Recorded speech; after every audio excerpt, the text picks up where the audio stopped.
So in this section, we're talking about the sampling distribution for counts and proportions. Okay, so we have these sample counts and also sample proportions. So if you're looking at something that only has two possible outcomes, you could count it. So like if you're flipping a coin, you could count the number of times you get heads. Or if you're picking, say, people that voted in the last election, it'd be yes or no. So you could count the number of people that voted. So what we're first going to do is look at this applet.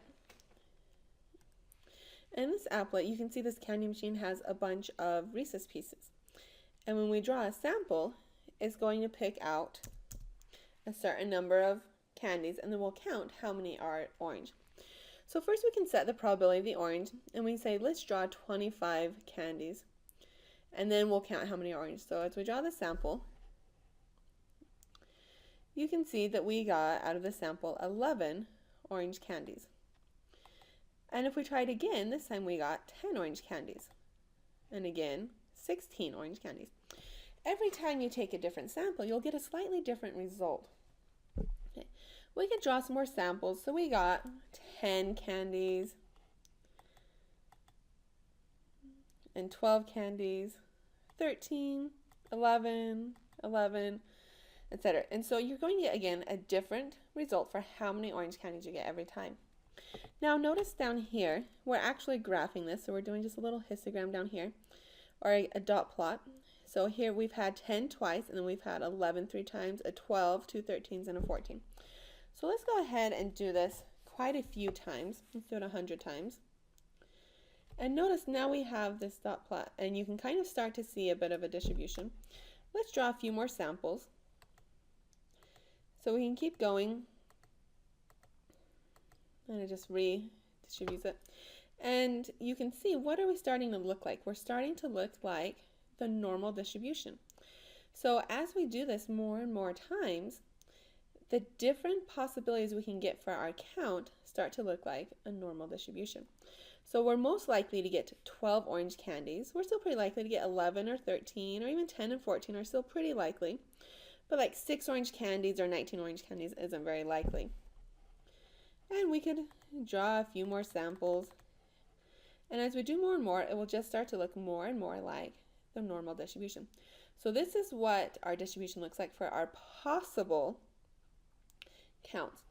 Now you can count the orange candies, or you could find the percentage or proportion of orange candies. So we could just switch to the proportion of orange, and notice the shape doesn't change at all. Everything's exactly the same, because to go from count to proportion, you just divide by your total number of candies. Notice that what is the most likely? The most likely is right here about the 0.48 or 0.5, which makes sense because our probability of orange was 0.5. We could change this to like a 0.2. We could even change the number of candies to like 50 or something. And let's see what happens. So we could draw some samples. So these are all of our different proportions that we got. And we could draw lots of samples. We do a few thousand, and it starts to look like the normal distribution. Okay. And so this is the distribution for all of the different sample proportions we could get. Notice that these all seem to be centered around 0.2 because that was our probability of orange. So what do you need to remember the most from this? Every time you take a sample and look at the proportion, you'll get a different result. So one time I might get 0.22. The next time I get 0.16. The next time I might get 0.240, because every sample has different results, so every sample will give you a different sample proportion. But if you were to draw lots and lots and lots of samples, or if you looked at all of the possible samples, you'll see a distribution, and it will always follow the normal distribution. So let's go back and look at our official notes. So we have sample counts. Again, if you want to count one of the possible outcomes, n will be our sample size, and x is the actual count of how many successes you had.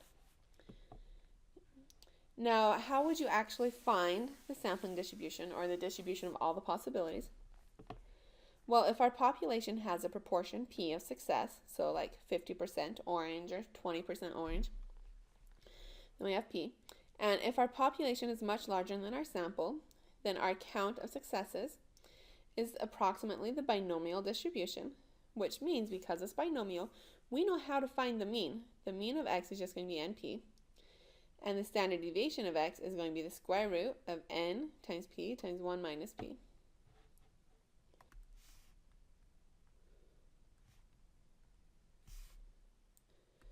Okay, or you can look at proportions. So again, proportions and counts are just almost the exact same thing, but if you want a proportion, you just divide by how many you had in your sample, or n. So again, you can use your sample proportion, and we call this a p with a little hat on it. We want to distinguish between that and our proportion for our entire population. So this is the proportion just for our sample. And to do that, you always do your number of successes, x, over n, which is your sample size. Now, before you find a sample, we don't actually know what the proportion will be, so our sample proportion p hat is a random variable. Okay, and so just a note here, x is the count, p hat is a proportion. They are two different statistics. However, if you know x, you can find p hat and vice versa. So what's the distribution then for the sample proportion? So if p hat is our sample proportion, we have a random sample size n from a large population, and our population has a proportion p. Okay, so the mean, or the expected value for all of those possible sample proportions, is p. And the standard deviation is the square root of p times 1 minus p over n. So let's try an example to see what actually happens here. Suppose in the US, 60% of college students are satisfied with their online clothes shopping experience. Now notice this is kind of saying in the US, 60% of the students. That kind of makes me think that this is for everything.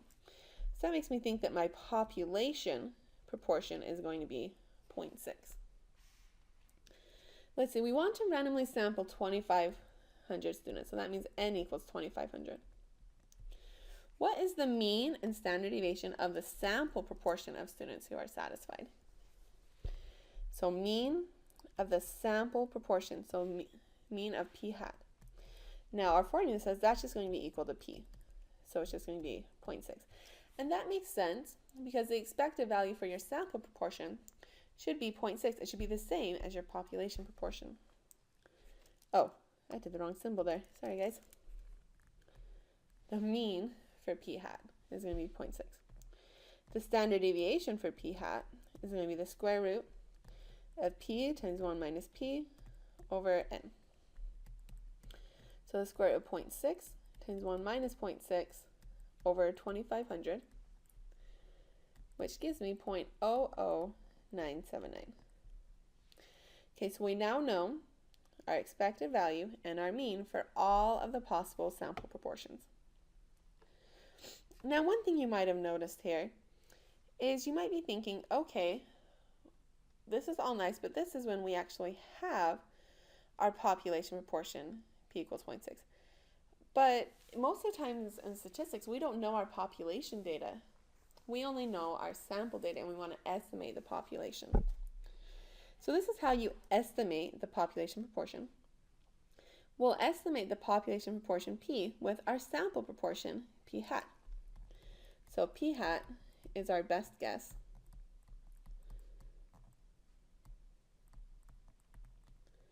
for p. Or our sample proportion is our best guess for our population proportion. And then we have something new called standard error. So standard error of p hat is p hat times 1 minus p hat over n. Notice that looks very, very similar to our standard deviation. The only difference is this one has a p hat. The reason why is if you don't actually know what p is, you can't do a formula with p. So instead, we'll estimate it with p hat. So the standard error is very much like standard deviation.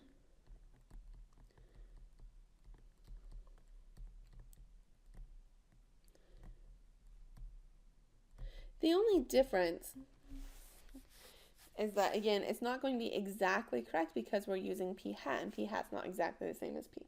So it's not exactly our standard deviation, it's our estimate of standard deviation. So maybe we'll even cross that off and we'll say here it's our estimate of the standard deviation.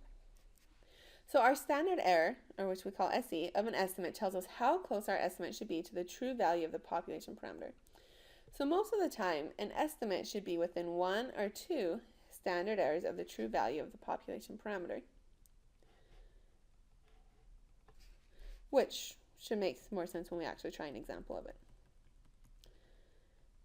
So in example 186, we want to estimate the proportion of U.S. college students who shop on Amazon. Suppose we take a sample of 150 students and find that 121 of them shop on Amazon. What is our estimate and the standard error of the estimate? So we want to estimate the proportion. So to estimate the proportion, you always find p hat. And p hat is, if you prefer, x over n, but I always just think of it as the number of people who said yes, or 121, over my sample size of 150. So this is 0.8066. Okay, so this is my actual estimate.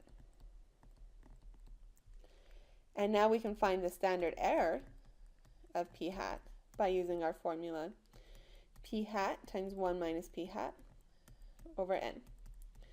So the square root of 0.8066 times 1 minus 0.8066 all over 150, which equals 0.0322. So what does this mean for us? I like to sometimes put this in English instead. So our best estimate of the proportion of all U.S. college students is 0.8066. All U.S. college students who shop at Amazon. And now remember, what does the SE tell you? The standard error tells you how close you're likely to be.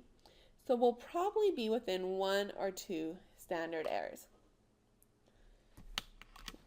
So we are likely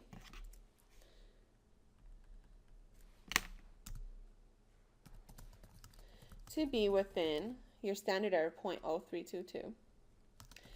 0.0322 of the actual true proportion.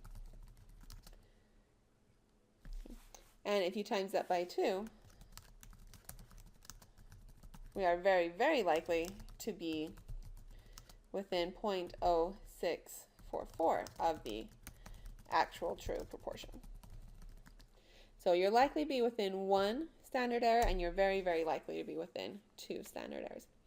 So again, our best estimate is that about 80% of them are shopping on Amazon, and we're likely to be within about 3% of the true value, very likely within about 6% of the true value.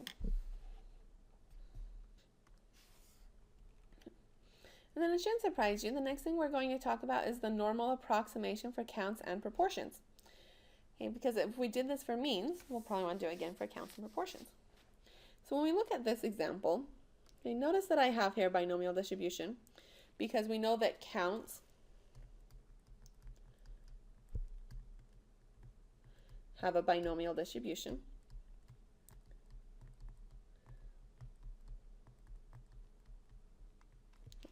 So if we look at these counts, or the binomial distribution, it doesn't look symmetric yet, and it's very discrete, but as we increase the sample size, as you get to a sample size of 1200, that looks almost exactly like the normal distribution, right? And so it turns out that counts and proportions have a normal distribution for a large sample size. So let's make ourselves a note.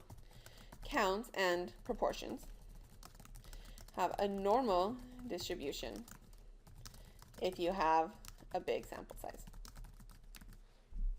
Which is nice. We like anything with a normal distribution because it makes it easy to find probabilities.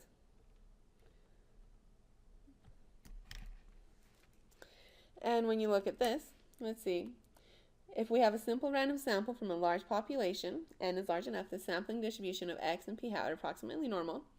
So x is approximately normal. Notice here that we have mu for x equals np. And this is the variance, which means that the standard deviation is the square root of that. So square root of np, 1 minus p. And these are just the formulas that were written up above. And the mu for p hat then is p. And the standard deviation for p hat is the square root of p times 1 minus p over n. And we can use the normal distribution to approximate if n times p is at least 5 and n times 1 minus p is at least 5. Now, in previous chapters, we did use the continuity correction, if you remember that. And you'll always get better results if you use the continuity correction. Now, we don't have a continuity correction for proportions, so you have to use counts if you want to use the continuity correction. The way you would do this if you have proportions is you would switch back to counts and use that correction, which we'll show you. So suppose in the US, 60% of college students are satisfied with their online clothes shopping experience. We randomly sample 2,500 students. What is the probability that the sample proportion who are satisfied is at least 58%? So again, when I look at this, I read, okay, this 60% of college students, that sounds like everyone. So I think that that's a P, my population proportion. And N equals 2,500. And we're looking for the probability that P hat is at least 58%, or 0.58. Now, instead of using a P hat, I'm going to switch to counts.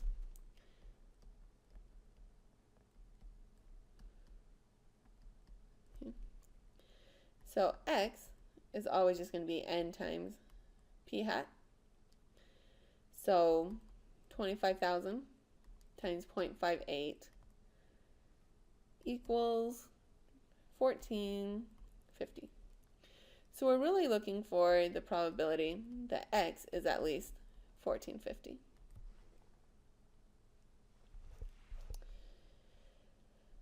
Let's see here. And we should know what is the mean for X. It's N times P. So 2,500 times 0.6 gives me 1,500. And the standard deviation of X is the square root of NP times 1 minus P, which is going to give 24.5. Once you know all that, let's go ahead and do our actual probabilities here. So I'm looking for the probability that here's my 1450, and I'm looking for the probability that I'm at least that. For your continuity correction, you always do half bigger. So really, we're looking for the probability that X is greater than or equal to 1449.5. Now really, N is so big, the continuity correction is not going to do anything here. But we'll go ahead and demonstrate. Now, anytime you're looking for a probability, we need to standardize. So you always take X minus the mean of X, divide by standardization of X. So we'll take our 1449.5 minus our mean of 1,500 and divide by our standard deviation of 24.5. So this equals the probability that Z is at least negative 2.06. So here's my negative 2.06, and I'm looking for all the area to the right. So that's going to be 1 minus whatever I get when I look it up on the table. So when I look up my negative 2.06, let's see, 0, 1, 2, 3, 4, 5, 6. Looks like the area to the left is 0.0197. So the area to the right is 1 minus 0.0197. So 1 minus 0.0197 gives me 0.9803. So we have about a 90% chance that our sample proportion is at least 58%. Now we're doing all of these calculations kind of before we take the sample. So this is, we haven't taken the sample, we know some things about our population. What's the chances that we get these sample proportions? So let's try this one. 1 in 9. Let's suppose we toss a fair coin 100 times.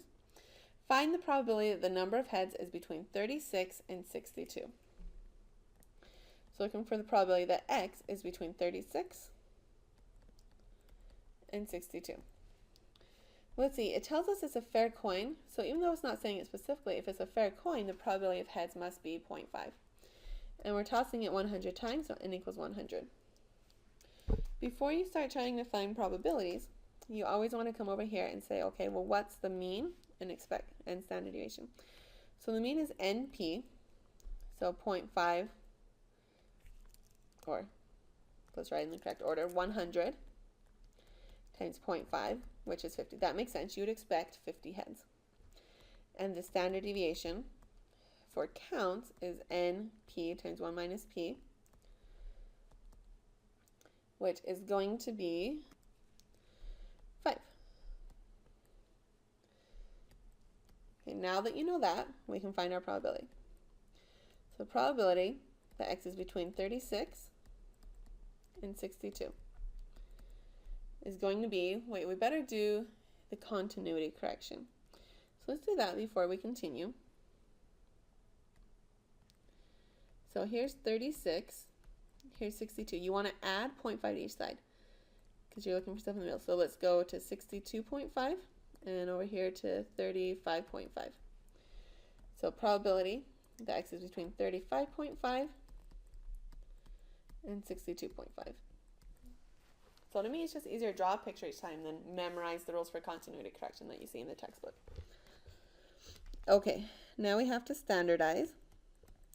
So you take each value minus the mean divided by standard deviation, which is why we found the mean and standard deviation over here.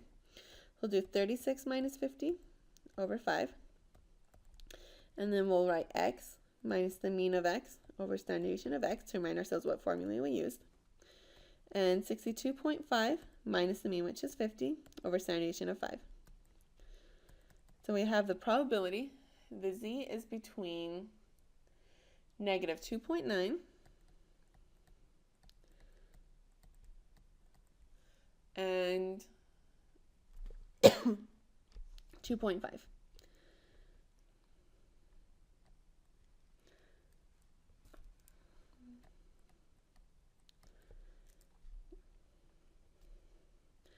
And so if we're looking for the probability in between two numbers, okay, then you just look up both numbers and subtract those areas. So if I look up the 2.5, I get an area of 0.9938. And if I look up negative 2.9, I get 0.0019. So we subtract them, and we get 0.9919.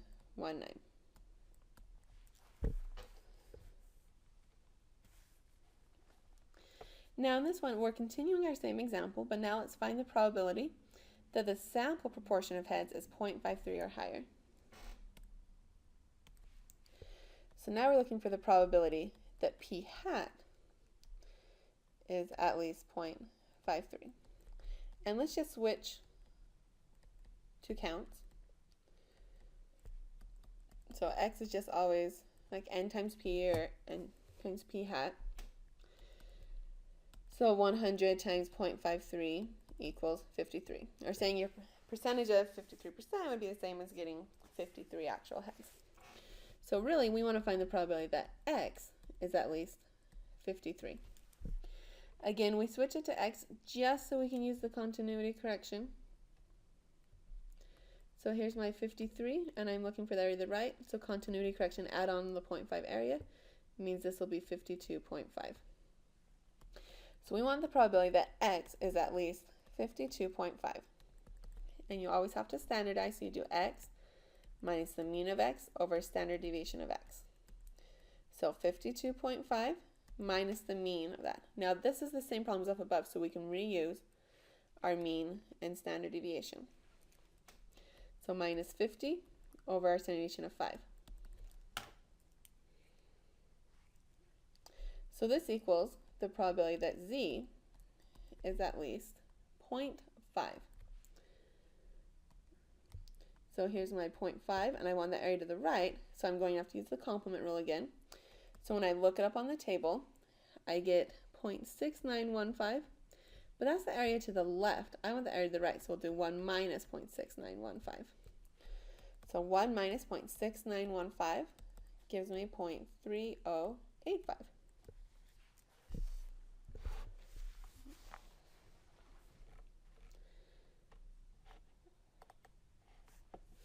So in example 190, suppose the true proportion of all teenagers who listen to stream music is 60%.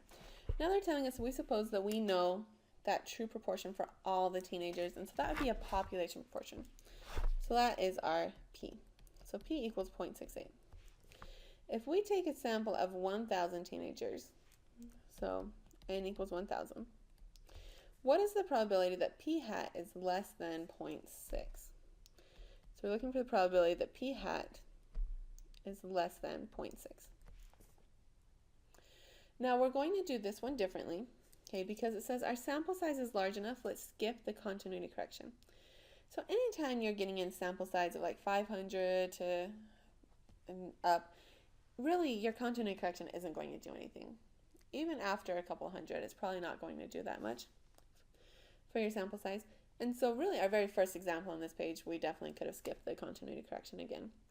But if we're skipping our continuity correction, we don't have to switch to counts. Okay. Let's just come over here and let's find our mean for P hat and our standard deviation for P hat. So our mean for P hat is always just going to be equal to P, so 0.68. And our standard deviation is the square root of P hat times 1 minus P hat over N. So in this case, the square root of, sorry, not P hat, just P, because it's our true standard deviation. So 0.68 times 1 minus 0.68 over N, which is 1,000, which gives me 0.014, let's round that to 0.015. So now we can find the probability that P hat is less than 0.6. Again, because our sample size was so large, we don't need the continuity correction, so we don't have to switch to counts. Instead, when we find this, we'll do, to standardize, we'll do P hat minus the mean of P hat over standard deviation of P hat. And let's see, so we'll have this 0.6, the mean is supposed to be 0.68, and the standard deviation is 0.015. So the probability that Z is less than negative 5.33. And if you were to look on your normal table, negative 5.33 is somewhere way off here. You're looking for the area to the left. That's off the chart, so it's basically 0.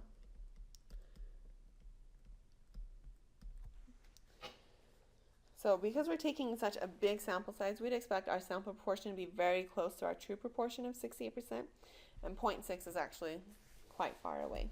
So that's why it's such a small probability. Okay, let's see.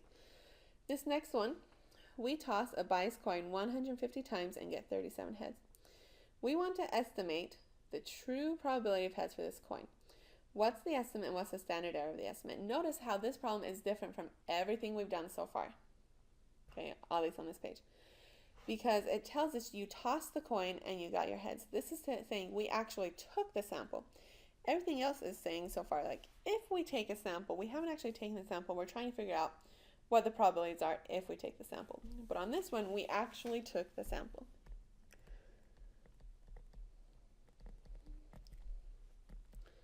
So we actually took the sample, okay, and so we actually took the sample and we want to estimate the population proportion. So this is different. Let's see, so our estimate is equal to P hat, which is your number of yeses, or in this case number of heads of 37, out of your total sample size of 150, which gives me 0.2466. So that's our estimate of the true probability. So that's quite a biased coin, since the probability is supposed to be 0.2 or 0.5. And the standard error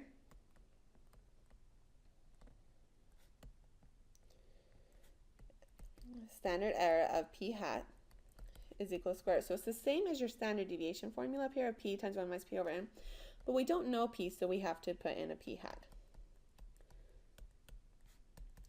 So this is going to be 0.2466 times 1 minus 0.2466 0.036 all over n of 150, which is 0.0351.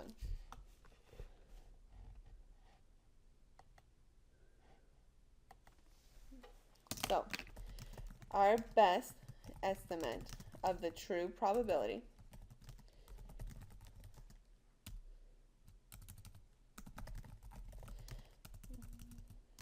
of heads is 0.2466. We are likely within 0.0351 of the true probability. Because we know that's just an estimate, we know it's not exactly correct, but it's probably within about 0.03 of the true probability.